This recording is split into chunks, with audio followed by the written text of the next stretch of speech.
Hello everyone. सो आज हम लोग URTS 7 का डिस्कशन करेंगे।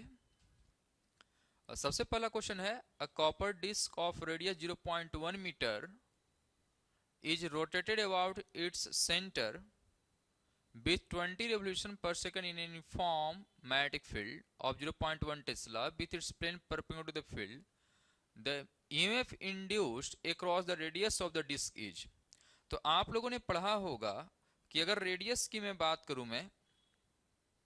अगर मैं रेडियस वाले डिस्क के रेडियस की बात करूं तो अगर ये डिस्क है और ये यहां पर अगर रेडियस है, आपने एक नाम सुना होगा फ्राइडे डिस्क वगैरह, तो यहां पर अगर ओमेगा की एंगुलर वेलोसिटी के साथ रोटेट कर रहा है तो ईएमएफ इंड्यूस का फॉर्मूला होता है half B omega R square. ना ओमेगा की जो वैल्यू है वो 20 रेवोल्यूशन पर सेकेंड दे रखा है, मैं इसे रेडियन पर सेकंड में चेंज कर सकता हूं। सो 20 एक रिवॉल्यूशन में होता है 2 पाई रेडियन, ये पर सेकंड हो जाएगा। So this is equal to 40 pi radian per second है। ये ओमेगा की वैल्यू हमें दे रखा है। सो अगर मैं वैल्यू पुट करूं यहां पर तो आ जाएगा हाफ मैग्नेटिक फील्ड की जो वैल्यू है वो दे रखा है 0.1 टेस्ला, तो 0.1 मल्टीप्लाइड बाई ओमेगा की वैल्यू है 40 पाई मल्टीप्लाइड बाई आर की जो वैल्यू दे रखा है वो है 0.1 मीटर। सो 0.1 मीटर का होल स्क्वायर। जब मैं इसे सॉल्व करूंगा तो आएगा half into 0.1 into 40 pi multiplied by ये 0.1 का स्क्वायर करेंगे तो ये आएगा 1/100 के बराबर। ओके, नाउ 2 से ये कैंसिल हो जाएगा 20 पाई। नाउ 20 से ये भी कैंसिल हो जाएगा तो बचेगा ये यहां पर पाई के बराबर और ये बचेगा 5 के बराबर। ओके, सो 0.1 है, अगर इसको डेसिमल को 1/10 भी लिख सकते हो। सो वैल्यू बचेगा E is equal to pi upon 50 volt बचेगा। अब देख रहा हूं मैं कोई भी ऑप्शन वोल्ट वाला तो मैच नहीं हो रहा है, कुछ ऑप्शन मिली वोल्ट में भी हैं, तो हमें ऑप्शन में भी चेक करना पड़ेगा कि मिली वोल्ट में कन्वर्ट करने के बाद क्या हालत होता है। तो अगर मैं मिली वोल्ट में कन्वर्ट करूं तो वोल्ट को मिली वोल्ट में कन्वर्ट करने के लिए 1000 से मल्टीप्लाई करना पड़ेगा। So this will cancel out और ये बचेगा 20। सो 20 पाई मिली वोल्ट है और एक ऑप्शन हमें नजर आ रहा है वो है option number 3। Okay, next question. Next question दे रखा है Tesla is unit of. Tesla के बारे में हम लोग जानते हैं कि वो मैग्नेटिक फील्ड का यूनिट है, लेकिन डायरेक्ट मैग्नेटिक फील्ड नहीं लिखा हुआ है। मैग्नेटिक फील्ड को बहुत तरीके से लिखा जा सकता है, उसमें से एक है मैग्नेटिक फ्लक्स डेंसिटी भी, और ये मैग्नेटिक फ्लक्स डेंसिटी डिनोट करता है मैग्नेटिक फील्ड को, याद रखना आप लोग। इससे tesla is a unit of किसका? Magnetic flux density, electric flux और सेल्फ इंडक्टेंस। तो करेक्ट ऑप्शन कौन सा होगा? तो हमें पता है कि टेस्ला मैग्नेटिक फील्ड का यूनिट है और मैग्नेटिक फील्ड को हम लोग मैग्नेटिक फ्लक्स डेंसिटी भी लिखते हैं, इससे करेक्ट ऑप्शन कौन सा हो जाएगा? Second. Next, Lenz law is based on the law of conservation of. A NCERT की लाइन है, इनफैक्ट आप कहीं भी पढ़ते हो, है ना, जब भी लेंज लॉ पढ़ना चालू करते हो तो उसके बारे में पढ़ते हो कि लेंज लॉ जो है कंजर्वेशन ऑफ एनर्जी प्रिंसिपल के ऊपर बेस्ड है ना। ये थियोरिटिकल क्वेश्चन था। Next question, which of the following is proportional to energy density magnetic field, है ना। मैग्नेटिक फील्ड के अंदर एनर्जी डेंसिटी को हम लोग स्मॉल यू से भी डिनोट कर सकते हैं, दैट इज इक्वल टू होता है B square divided by 2 mu naught के बराबर। ओके, सो यहां से मैं देख रहा हूं कि energy density u is directly proportional to B square, और directly proportional to B square वाला में फोर्थ ऑप्शन सही आ रहा है। ठीक है sir. Next, for iron its density 7500 kg पर मीटर क्यूब और मास दे रखा है, मैग्नेटिक मोमेंट भी दे रखा है। तो मैं magnetic moment m is equal to 8 into 10⁻⁻7 ampere metre square दे रखा है यहां पर। ठीक है सर। मुझे इंटेंसिटी ऑफ मैग्नेटाइजेशन चाहिए। इंटेंसिटी ऑफ मैग्नेटाइजेशन को चाहो तो आप आई से डिनोट कर सकते हो या कैपिटल एम से भी डिनोट कर सकते हो। एनसीईआरटी में कैपिटल एम से डिनोट कर रखा है। सो आई और एम इज इक्वल टू होगा magnetic dipole moment divided by volume के बराबर होता है। आप सभी को मालूम है सर मैग्नेटिक डाइपोल मोमेंट तो डायरेक्टली वैल्यू दे रखा है 8 इंटू 10⁻⁻7 के बराबर डिवाइडेड बाय वॉल्यूम क्या होगा ना। वॉल्यूम की जो वैल्यू है volume will be equal to mass upon density होता है। एक फॉर्मूला आपको पता होगा क्योंकि ये डेंसिटी दे रखा है और ये दे रखा है मास, तो इनडायरेक्टली आपको वॉल्यूम निकालना है। तो वॉल्यूम को मैं लिख सकता हूं mass upon density. Mass upon क्या हो जाएगा सर, डेंसिटी हो जाएगा। So that is equal to 8 into 10⁻⁻7 divided by mass कितना है 0.075 divided by 7500। So that is equal to 8 into 10⁻⁻7 into 7500 divided by 0.075। अगर मैं डेसिमल हटाऊंगा तो ऊपर जाएगा 1000 के बराबर, तो वैल्यू बचेगा I is equal to 8 into 10⁻⁻7 into 7500 और 1000 ऊपर आएगा, नीचे बचेगा सिर्फ और सिर्फ 75 है ना। सो ये कैंसिल आउट हो जाएगा। सो 100 और इंटू 1000 करेंगे तो बचेगा 3 और 2 5 है ना। सो ये बच जाएगा 8 into 10⁻⁻2 which is nothing but 0.08 के बराबर बचेगा। और ये ऑप्शन हमें मैच कर रहा है फर्स्ट ऑप्शन। ठीक है sir. Next, a cycle wheel of radius 0.5 metre is rotated with constant angular velocity of 10 radian per second in a region of magnetic field of 0.1 Tesla, okay, which is perpendicular to the plane of the wheel. The EMF generated between its center and the rim is, अभी Friday disc जैसा बात कर रहे थे वैसा ही यहाँ पर cycle का व्हील है, ऐसे है ना, ये साइकिल का व्हील है।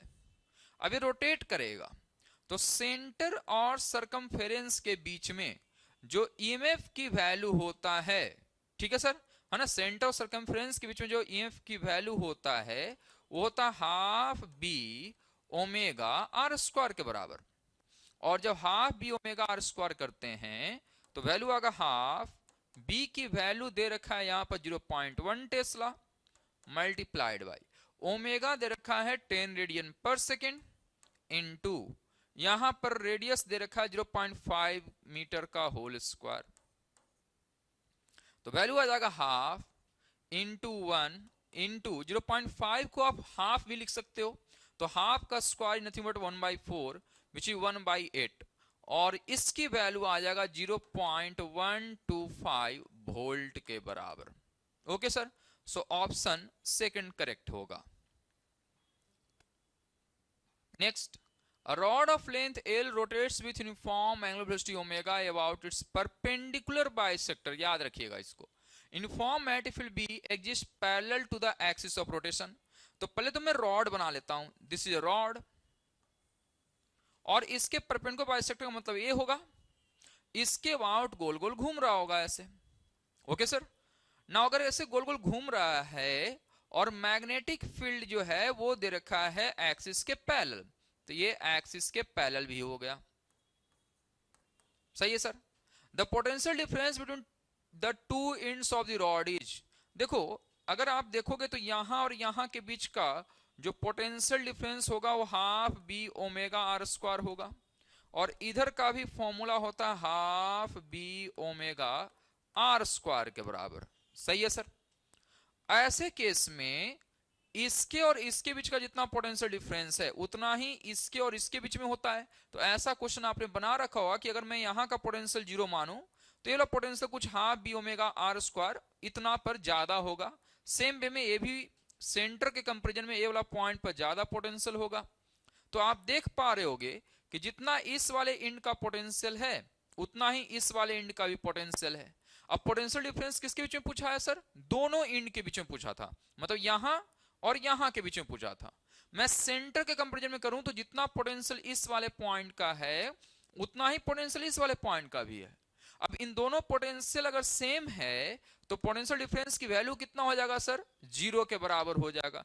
इसलिए 7 का ऑप्शन नंबर 1 करेक्ट होगा। नेक्स्ट है 8th वाले में अगर देखोगे, so if the length and area of cross section of inductor remain same but the number of turns is doubled, its self inductance will become। तो सर सेल्फ इंडक्टेंस का formula हमें पता है mu naught N square pi R square L होता है। ये जहां पर स्मॉल होता है number of turns per unit length के बराबर। लेकिन पर यूनिट लेंथ के बारे में नहीं बोला है, टोटल नंबर ऑफ टर्न्स के बारे में बात किया है इसने। तो इसलिए मैं इस फॉर्मूले को टोटल नंबर ऑफ टर्न्स के टर्म्स में कन्वर्ट कर दूंगा। तो मैं इसको ऐसे भी लिख सकता हूं, mu naught N by L, a small N होता है, का whole square pi R square L के बराबर होगा। And this will be equal to mu naught N square divided by L square into pi square L. L से L क्या हो जाएगा, cancel. So this imply L is equal to mu naught N square pi square divided by क्या होगा, L के बराबर। सही है सर। अब देखो बोल रखा है कि लेंथ और एरिया, पाई स्क्वायर वाला फैक्टर एरिया को डिनोट कर रहा है, एल वाला फैक्टर लेंथ को डिनोट कर रहा है, ये दोनों कांस्टेंट हैं। तो ऐसे केस में self inductance directly proportional to N square हो जाएगा। और यहां दे रखा है नंबर ऑफ टर्न्स को डबल किया गया सर। तो अगर डबल कर दिया जाएगा मतलब L is directly proportional to N square, तो एल डैश किसके प्रोपोर्शनल हो जाएगा, 2n का होल स्क्वायर। मतलब कितना टाइम्स हो जाएगा, 4 टाइम्स हो जाएगा। तो 8 का करेक्ट ऑप्शन है second number. Next, two concentric circular coils, one of a small radius r1 and the other of large radius r2 such that r1 is very less than r2 are placed coaxially with centers coinciding obtain the mutual inductance of the arrangement। देखो एक question जो है बहुत सारे competitive exam में आ चुका है, आपने शायद देखा भी होगा। तो यहां पर दे रखा है कि एक बड़ा सा रेडियस वाला क्वाइल है, r2 जो है सबसे बड़ा है, तो एक बड़ा सा क्वाइल होगा इतना बड़ा, और सेंटर पर एक छोटा सा रखा हुआ, तो आपने एक छोटा सा स्मॉल मान लिया। सही है सर। इतना छोटा है कि इस वाले बड़े वाले के रेडियस के कंपैरिजन में इसका रेडियस निग्लिजिबल है। तो मैं फ्लक्स लिखूंगा, देखो म्यूचुअल इंडक्टेंस कैसे निकालते हैं, तो आप लिखो सर फ्लक्स जब दूसरे कॉइल का लिखूंगा तो करंट लूंगा पहले कॉइल का, और जब फ्लक्स अगर पहले कॉइल का लिखूंगा तो करंट किसका लिखता हूं सर, दूसरे कॉइल का। तो लिखते हैं φ1 is equal to M into I2 के बराबर। यहां मान लेता हूं I2 जा रहा होगा, है ना, ऐसा लिखते हैं कुछ। और यहां पर कंपैरिजन करने के बाद हम m की वैल्यू निकाल लेते हैं। सो यहां पर जब निकालो पहले छोटे वाले के थ्रू निकालना है flux. So here φ1 will be equal to कितना होगा, so φ1 will be equal to centre पर पहले तो इस वाले वायर के मतलब जो बड़ा वाला रेडियस वाला है उसकी वजह से आप निकालिए मैग्नेटिक फील्ड। तो मुझे पता है सर्कुलर कॉइल की वजह से मैग्नेटिक फील्ड होगा mu naught I2 divided by 2r2 के बराबर, है ना, पता ना, म्यू नॉट I/2r होता है फॉर्मूला। उसके बाद यहां पर मैग्नेटिक फील्ड आ गया, अब हम एरिया को मल्टीप्लाई करें तो आ जाएगा पाई r1 स्क्वायर आ जाएगा। कितना आ जाएगा सर, पाई r1 स्क्वायर आ जाएगा। सो अब अगर आप लिखोगे यहां पर φ1 will be equal to mu naught pi r1 square divided by 2r2, ये I2 हो गया। अब यहां पर अगर कंपेयर करोगे तो जब कंपेयर करो I2 है, तो ए वाला जो पार्ट है वो कौन रिप्रेजेंट कर रहा होगा, ए वाला फैक्टर। तो इसलिए m की जो वैल्यू आएगा आ जाएगा mu naught pi r1 square divided by 2r2, और इसमें पहला ऑप्शन सही आ रहा है। ठीक है सर, 9th वाला ऑप्शन।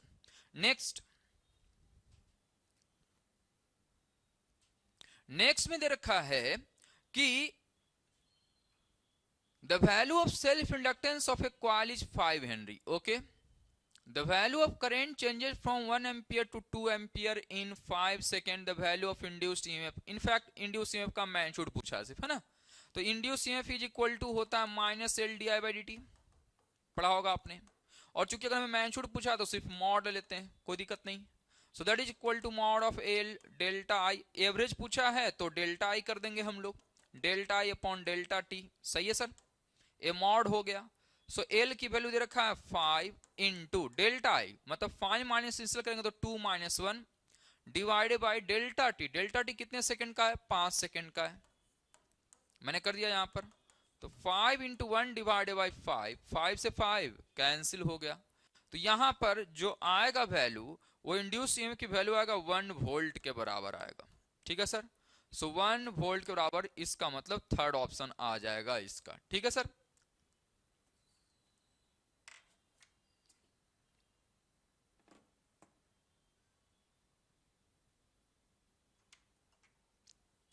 नेक्स्ट है the formula of induced EMF due to rate of change of magnetic flux passing through a coil will be, ये ना आप लोग को पता होगा, तो बड़ा बेसिक सा डिफिनीशन है। So EMF induce is equal to, हम लोग को पता होता है minus d phi by D t होता है ना। So that is equal to minus d by D t. Phi का फॉर्मूला होता है B vector dot A vector के बराबर, और अगर नंबर ऑफ टर्न्स एन है तो एन भी मल्टीप्लाई कर देते हैं। तो ऐसा फॉर्मूला एक ही ऑप्शन में आ रहा है, वो पहला ऑप्शन, इसलिए पहला करेक्ट होगा 11th का, ठीक है sir. Next, a bar magnet is dropped vertically downward through a metal ring. तो पहले मेटल रिंग बनाते हैं ऐसा, और यहां पर एक मैग्नेट को ड्रॉप किया गया है।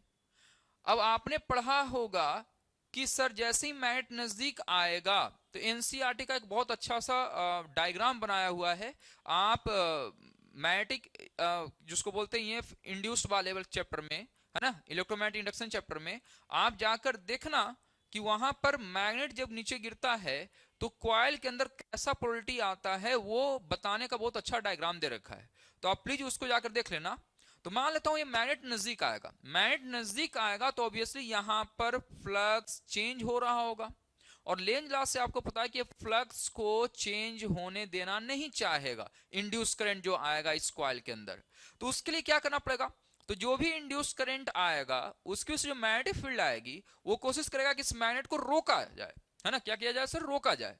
तो रोकने के चक्कर में डी एक्सेलरेट करवाएगा इस मैग्नेट को, और डी एक्सेलरेट करवाएगा तो अगर ये कॉइल नहीं होता तो फ्री फॉल होता जी के साथ।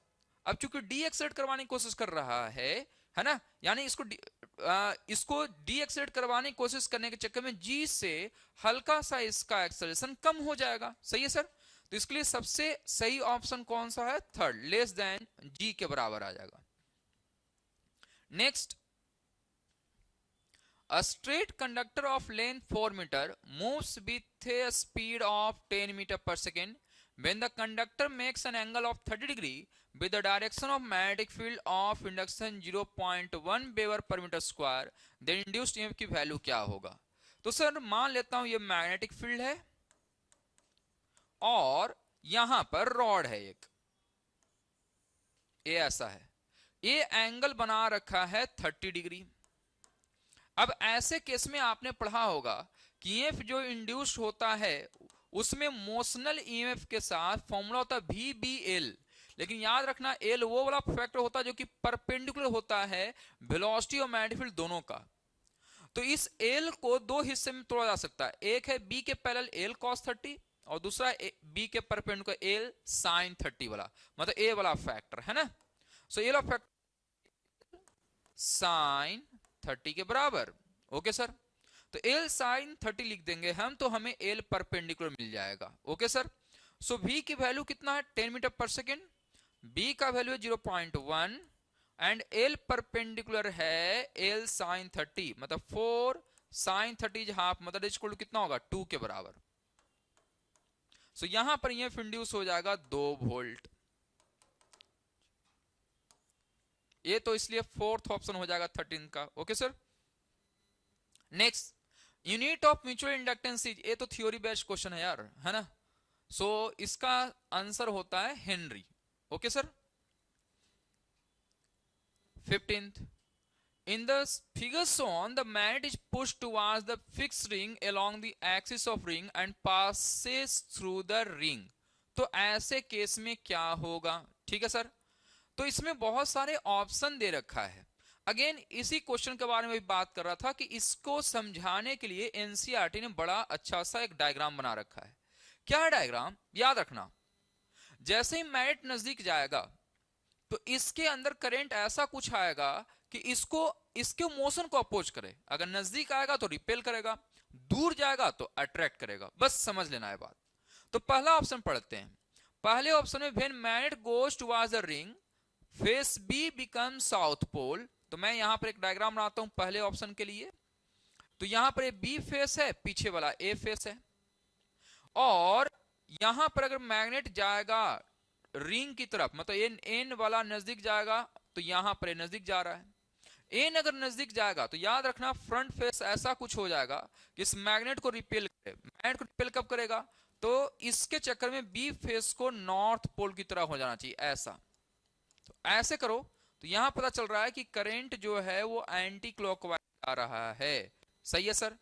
तो यहां पर लिख रखा है B become south pole, but B हमारा कैसा होना चाहिए था सर? नॉर्थ पोल होना चाहिए था, ताकि इस वाले मैग्नेट को अपोज करे। तो ये ऑप्शन तो गलत है। नेक्स्ट है second option, when magnet goes away from the ring. तो सेकेंड ऑप्शन के लिए मैं समझा रहा हूं आपको एनसीईआरटी का लाइन। ये रिंग है आपके पास और जो मैग्नेट है वो अब दूर जाने की कोशिश में लगा हुआ है। ये एन है, ये ए से दूर जा रहा है। अगेन इंड्यूस करंट ऐसा आना चाहिए जिससे कि इस मैग्नेट को अब रिलेटिव मोशन होने से अपोज करे। तो अभी फिलहाल ये दूर जा रहा है तो इसको अट्रैक्ट करने की कोशिश करेगा। अट्रैक्ट कैसे होगा? तो अगर अट्रैक्ट करना है तो एक काम करो, ये जो रिंग का फ्रंट वाला फेस है उसको आप साउथ पोल मान लो। तो ऐसा साउथ पोल बनाओगे, ठीक है सर। जैसे ही साउथ पोल बनाओगे तो इसको अट्रैक्ट करेगा, मतलब इसके रिलेटिव मोशन को अपोज करना चालू कर देगा। तो इस वाले केस में फ्रंट फेस जो है बी वो हमारा कैसा लग रहा है सर? साउथ, और पीछे वाला कैसा हो जाएगा? North.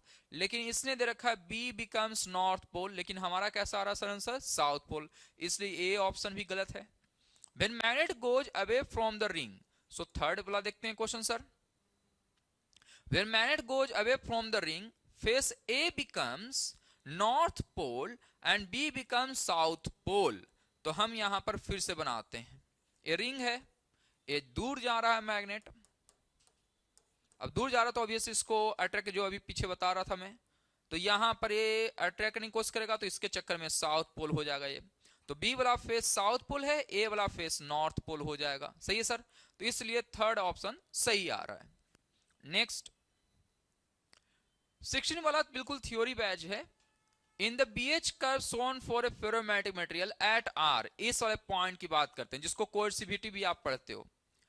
Magnetisation M vector is equal to O vector हो जाएगा, है ना। M vector is equal to कितना हो जाएगा सर? O वेक्टर हो जाएगा। ये तो गलत है। नेट मैग्नेटिक फील्ड जो है उसकी वैल्यू 0 हो जाएगी, है ना। नेट मैग्नेटिक फील्ड की वैल्यू क्या हो जाएगी? 0 हो जाएगी। सही है सर। लेकिन यहां लिखा है magnetization M vector is equal to 0।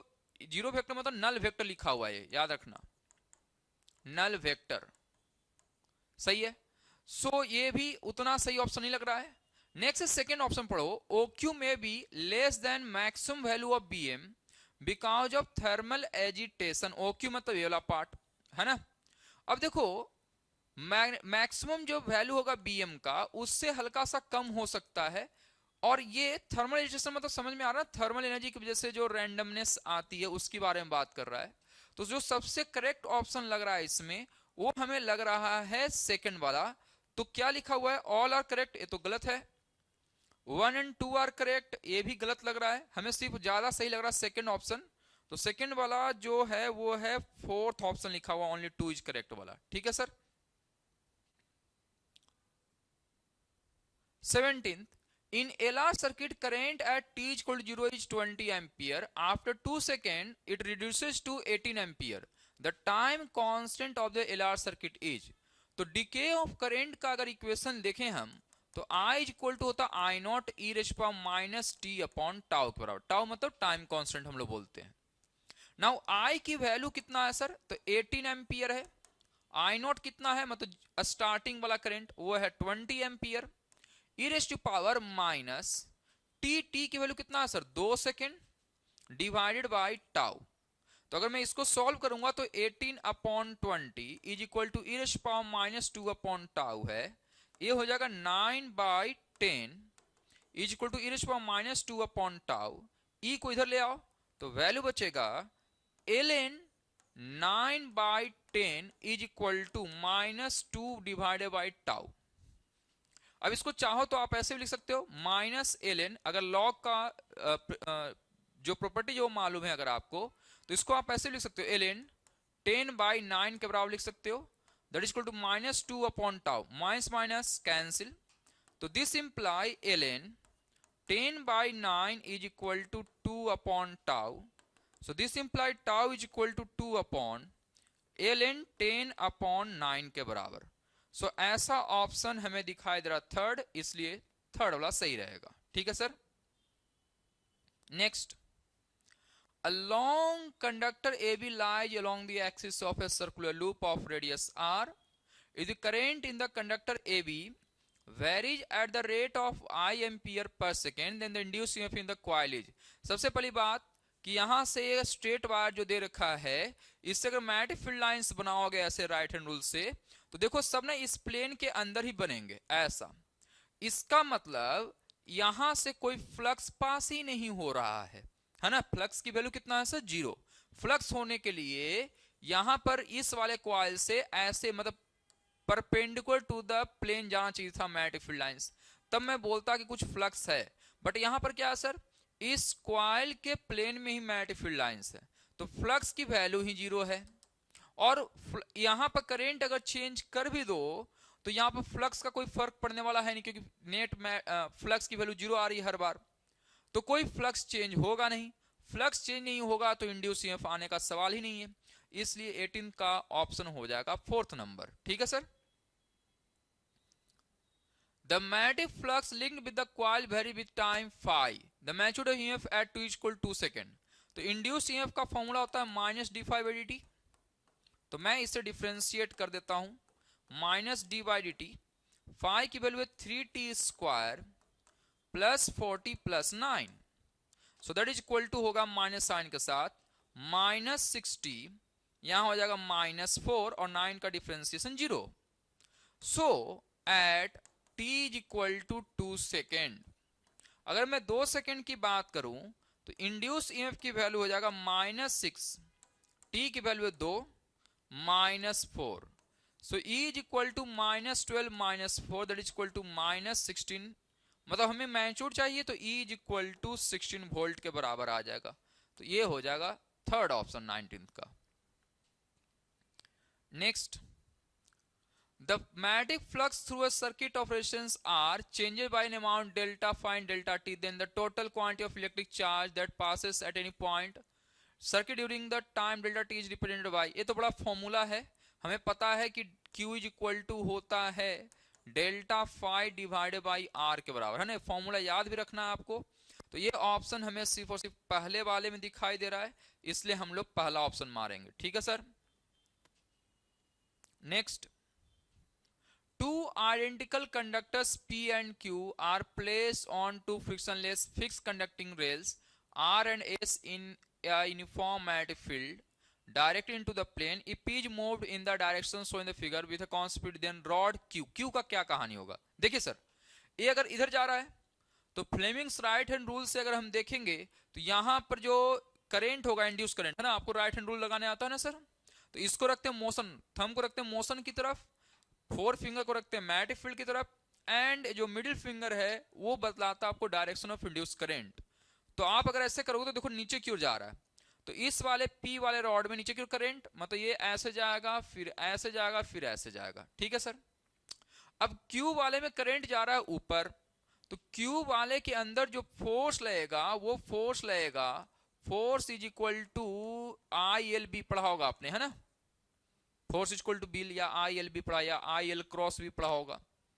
तो इसके अंदर देखें करंट ऊपर जा रहा है, और अगर मैं F वेक्टर के टर्म्स में लिखूं तो IL vector cross B vector होता है। तो इससे अगर करोगे तो जरा देखिए क्या होगा, I ऊपर की तरफ है तो L वेक्टर भी ऊपर की तरफ होगा, क्रॉस B वेक्टर करो तो किधर जा रहा है सर? टुवार्ड्स लेफ्ट जा रहा है, तो टुवार्ड्स लेफ्ट आ रहा है, यहां पर टुवार्ड्स लेफ्ट का मतलब P की तरफ जा रहा है, तो क्या होगा? Will be attracted towards P, obviously P की तरफ जा रहा है, इसलिए पहला ऑप्शन हो जाएगा। Next question, Two coils are placed close to each other. The mutual inductance of the pair of coil depends upon. आपने एक फॉर्मूला पढ़ा होगा, M is equal to K coupling factor under root of L1L2, ऐसा plan है। तो ये जो K है डिपेंड करेगा कि कैसे दोनों कॉइल को रखा गया है ना, कैसा शेप एंड साइज, इन सारी चीजों पर डिपेंड करता है। तो जा देखिए यहां पर the rate at which current are changing the coil गलत है। Relative position and orientation of the two coils, मतलब दोनों कॉइल को कैसे रखा गया है इस पर डिपेंड करता है के की वैल्यू। इसलिए कौन सा ऑप्शन सही है सर? सेकेंड वाला ऑप्शन सही है। ठीक है सर, याद रखना करंट के ऊपर डिपेंड नहीं करता mutual inductance.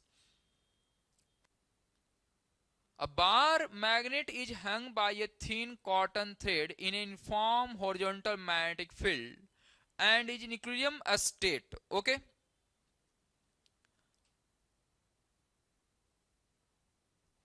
The energy required to rotate it by 60 degrees W. याद रखना एनर्जी रिक्वायर्ड मतलब जो हम वर्क डन करेंगे, सो हम लोग का जो वर्क डन का फॉर्मूला होता है that is equal to final potential energy minus होता है इनिशियल पोटेंशियल एनर्जी।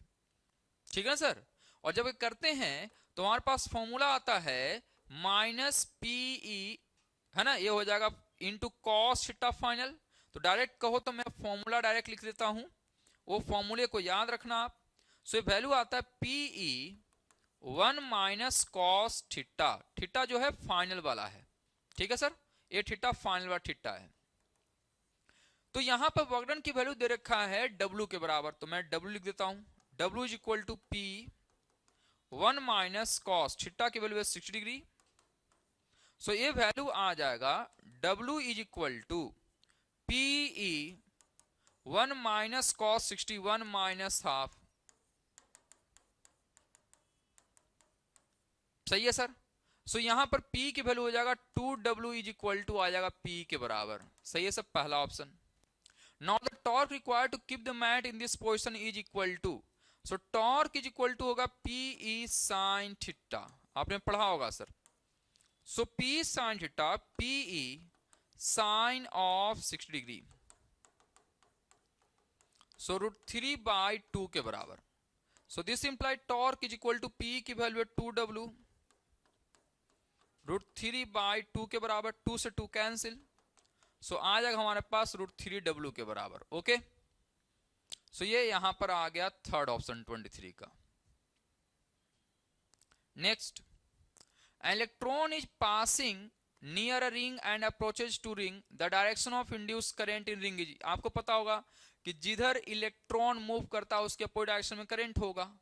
तो इलेक्ट्रॉन आगे की ओर मूव कर रहा है, इसलिए करंट किधर होगा? पीछे की ओर। और जैसे नजदीक पढ़ेगा वैसे वैसे मैग्नेटिक फील्ड इसके थ्रू पास होना बढ़े जाएगा। तो करंट अगर इधर है तो मैग्नेटिक फील्ड लाइन किधर जा रहा है यार? राइट हैंड रूल से। तो करंट के डायरेक्शन में थंब रखो और इस कॉइल के through magnetic field lines inside the plane जा रहा है, मतलब अंदर की ओर जा रहा होगा।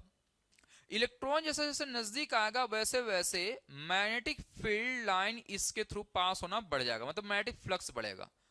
मैग्नेटिक फील्ड कौन सा साइड में इंक्रीज कर रहा है? Inside the plane.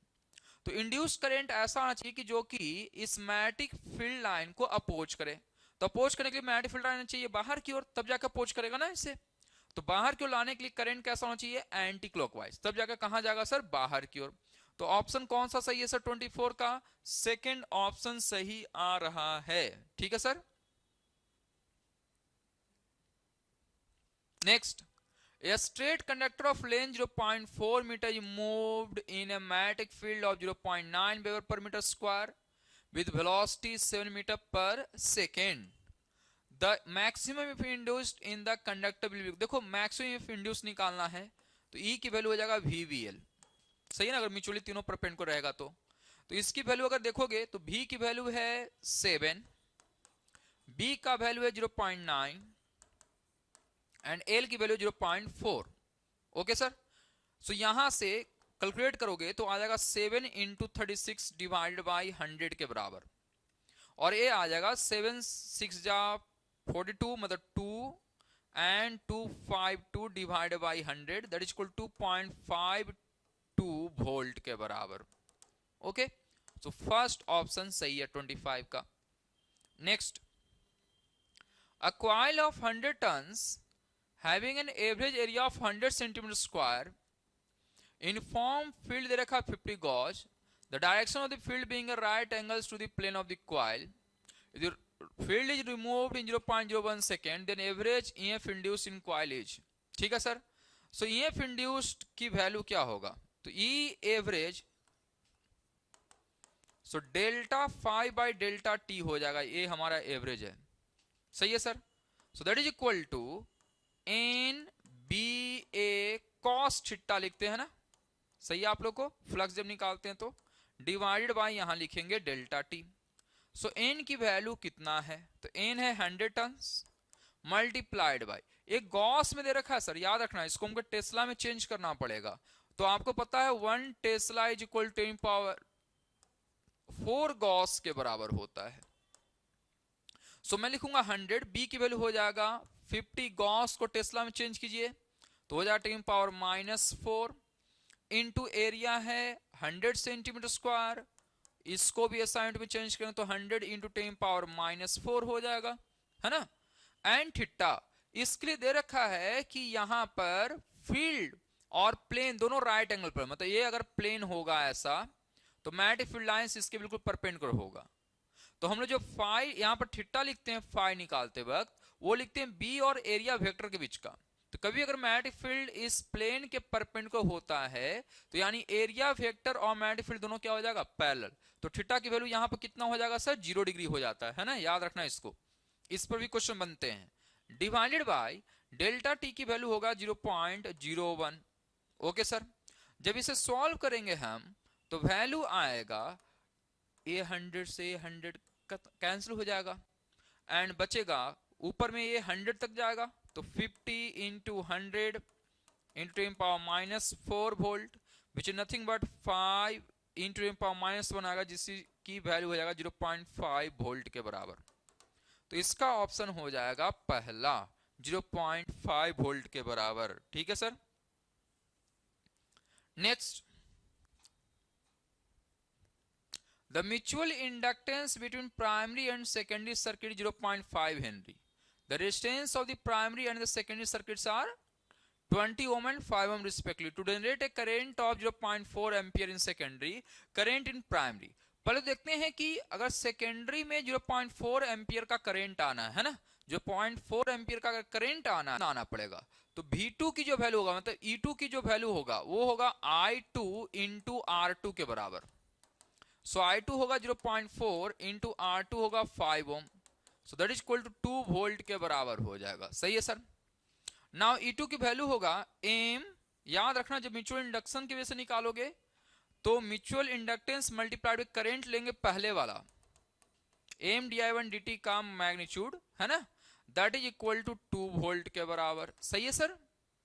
अब हमारे पास दे रखा है di1/dt निकालना है, म्यूचुअल इंडक्टेंस की वैल्यू दे रखा है आपको 0.5 हेनरी, तो हम लिख देंगे 0.5 इंटू di1/dt का magnitude that is equal to 2, so di1/dt की वैल्यू आ जाएगा 4 एम्पियर पर सेकेंड के बराबर, ठीक है सर। तो ये पहला ऑप्शन आ जाएगा 27 का।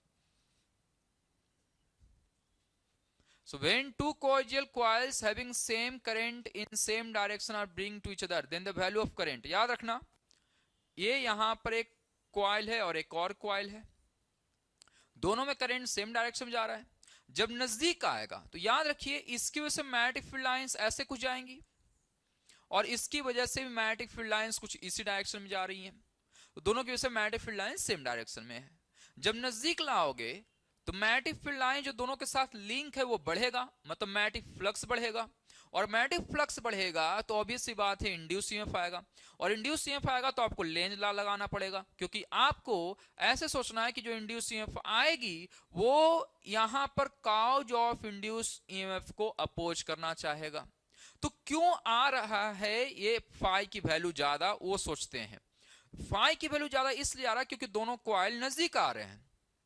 अब ये जो इंड्यूस ईएमएफ की वजह से करंट आएगा ना, इंड्यूस करंट, वो चाहेगा कि भाई काउज ऑफ ईएमएफ ना रहे, तो ना रहने के लिए क्या करना पड़ेगा, तो ये दोनों नजदीक आ रहे हैं तो चाहेगा कि रिपेल करें, तो रिपेल करेगा तो इसके चक्कर में रिपेल करने के चक्कर में क्या होना पड़ेगा कि इसके जो करंट है ना, इस वाले करंट जो आ रहा है उसको थोड़ा सा कम करने की कोशिश करेगा, है ना, कम करेगा करंट, तो ऑब्वियसली मैग्नेटिक फील्ड का स्ट्रेंथ कम होगा। मैग्नेटिक फील्ड का स्ट्रेंथ कम होगा तो यहाँ पर फ्लक्स जो है वो धीरे धीरे चेंज होने की कोशिश करेगा ना। लेंज लॉ आप सभी को पढ़ा होगा। तो क्या लिखा हुआ है, then the value of current in both coils क्या होगा सर, इंक्रीज करेगा। इंक्रीज करेगा तो देखो मैग्नेटिक फील्ड और बढ़ जाएगा, मैग्नेटिक फ्लक्स और बढ़ जाएगा, तो ईएमएफ इंड्यूस का जो वैल्यू है वो भी धीरे धीरे बढ़ जाएगा, है ना।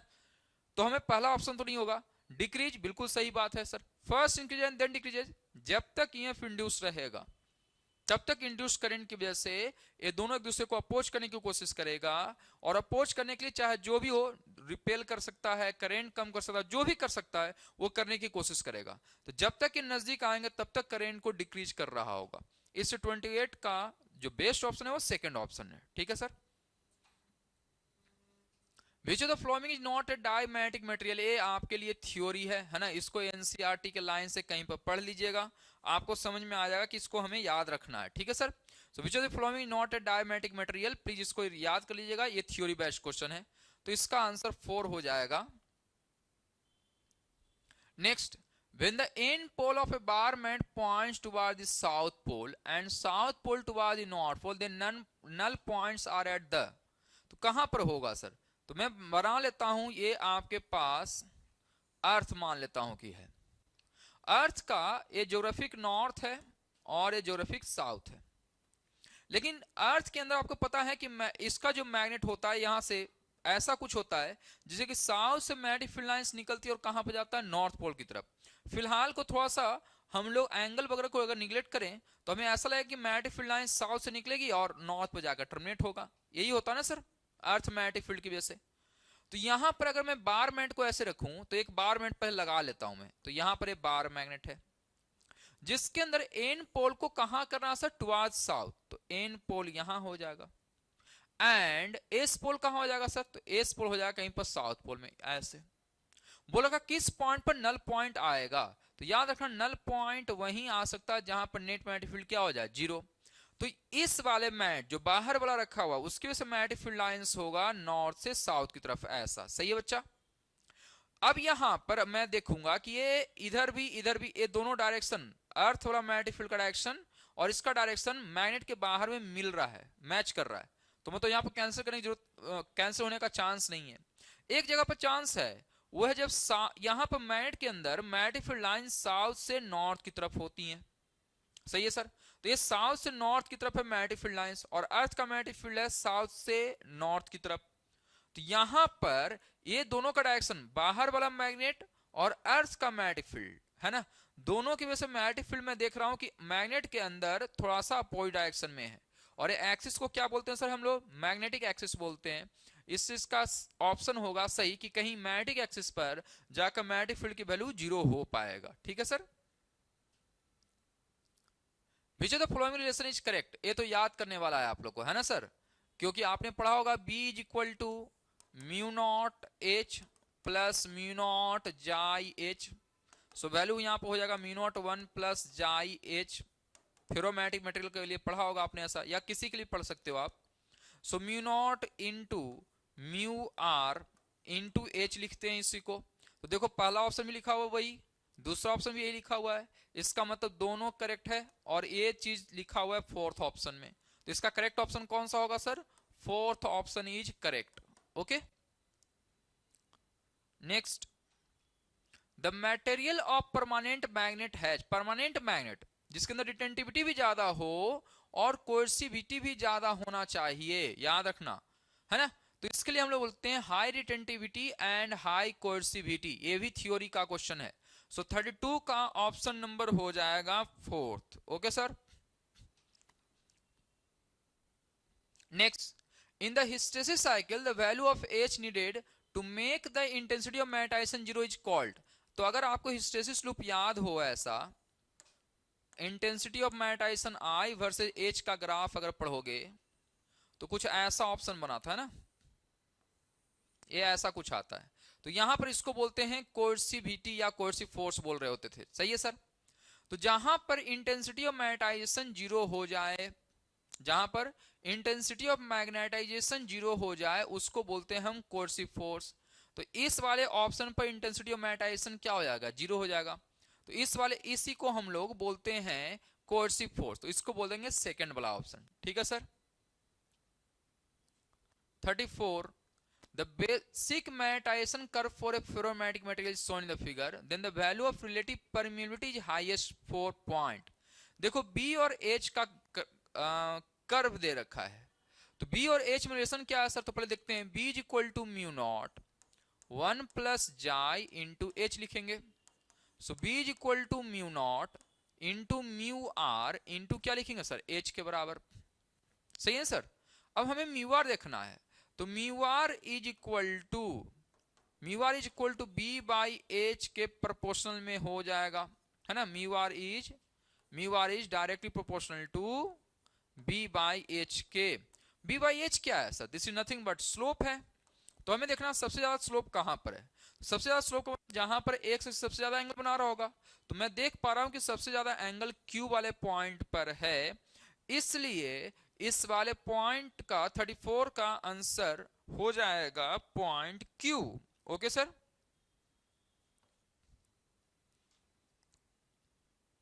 Next, if the magnetic dipole moment of an atom of dimagnetic material, paramagnetic material and ferromagnetic material is denoted by mu d, mu p, mu f respectively, then mu p is equal to 0 and mu f is equal to 0। देखो dipole moment एक magnet का सिर्फ और सिर्फ diamagnetic material में 0 होता है ना। पैरामैग्नेटिक मटेरियल के पास भी होता है, फेरोमैग्नेटिक मटेरियल के पास भी होता है, आपने पढ़ा होगा।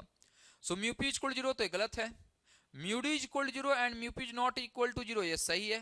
ये म्यू डी, इसको थोड़ा सा नहीं दिखा दे रहा है, ये mu D is not equal to 0 and mu F is not equal to 0, ये भी गलत है सर, है ना, क्योंकि mu D is not equal to 0 दे रखा है।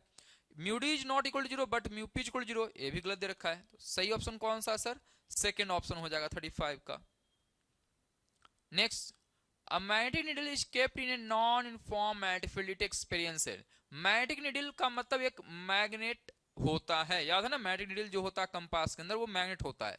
तो मैग्नेट क्या करता है, मैग्नेट अगर नॉन यूनिफॉर्म मैग्नेटिक फील्ड में रखा जाए तो वहां पर वो फोर्स भी एक्सपीरियंस करेगा और टॉर्क भी एक्सपीरियंस करेगा। टॉर्क तो दोनों जगह एक्सपीरियंस करता है, चाहे यूनिफॉर्म मैग्नेटिक फील्ड हो या नॉन यूनिफॉर्म मैग्नेटिक फील्ड हो, दोनों जगह टॉर्क एक्सपीरियंस करता है। मगर फोर्स जब मैग्नेटिक फील्ड नॉन यूनिफॉर्म होगा तब एक्सपीरियंस करेगा। तो इसके लिए सही ऑप्शन कौन सा है सर, फर्स्ट, मतलब एक फोर्स भी एक्सपीरियंस करेगा और एक टॉर्क भी एक्सपीरियंस कर रहा होगा। नेक्स्ट है 37 question, a cube of side A is placed in a magnetic field of intensity B. Okay, the magnetic flux emerging out, जो सिर्फ निकल रहा होगा बाहर, आउटगोइंग फ्लक्स ओनली लिखा हुआ है, of the cube will be equal to, देखो आउटगोइंग फ्लक्स को हम लोग लेते हैं पॉजिटिव, इनकमिंग फ्लक्स को हम लोग निगेटिव लेते हैं। तो आउटगोइंग फ्लक्स सिर्फ और सिर्फ इस वाले फेस से है सर, है ना, इस वाले से तो इंटर कर रहा है। तो हम इस आउटगोइंग फ्लक्स की वैल्यू जब लिखेंगे तो B इंटू एरिया लिख देंगे। एरिया कितना होगा सर, ए स्क्वायर के बराबर। तो इसका ऑप्शन फर्स्ट सही है। Magnetic susceptibility of a material क्या करता है। सो मैग्नेटिक सब्सिडिटी ऑफ मटेरियल, मैं इसका फॉर्मूला लिख देता हूं, B is equal to mu naught 1 plus chi into H होगा। जाई जितना ज्यादा होगा उतना ही अच्छा मैग्नेटिक फील्ड होगा उस मटेरियल के अंदर, है ना। तो क्या बताता है, tells the strength of magnet form, नहीं, tell the strength of magnetising field. Magnetising field मतलब ए वाला एच के बारे में नहीं बताता। Tells the tendency of material to get magnetise in external magnetic field, कितना अच्छे से मैग्नेटाइज हो पाएगा उसके बारे में बताता है। और उस मैग्नेटाइजेशन के ऊपर ही ये बी नेट की वैल्यू डिपेंड करता है, याद होगा अगर आपको। तो सबसे सही ऑप्शन कौन सा सर, थर्ड वाला ऑप्शन सही है। The magnetic susceptibility of a material of a rod is 499, permeability of vacuum is इतना, find the permeability of the material of the rod। तो permeability of material of the rod mu is equal to होगा mu naught into क्या हो जाएगा mu R. Mu naught की value होगा 4.10⁻⁻7 into mu are की value होगा 1 plus जाई के बराबर। सो 4 पाई इंटू 10⁻⁻7 1 प्लस जाई की वैल्यू 499,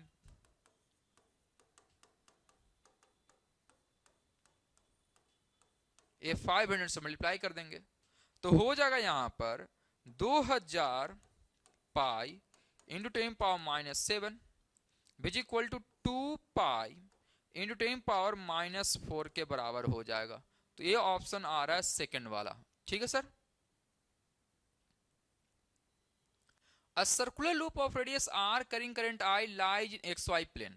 तो मैं इसको मानता हूं x, मैं इसको मानता हूं y, और ऊपर वाले को मैं मान लेता हूं z एक्सिस। ठीक है सर। अब दे रखा है कि यहां पर xy प्लेन में है, तो xy प्लेन का मतलब ये वाला होगा।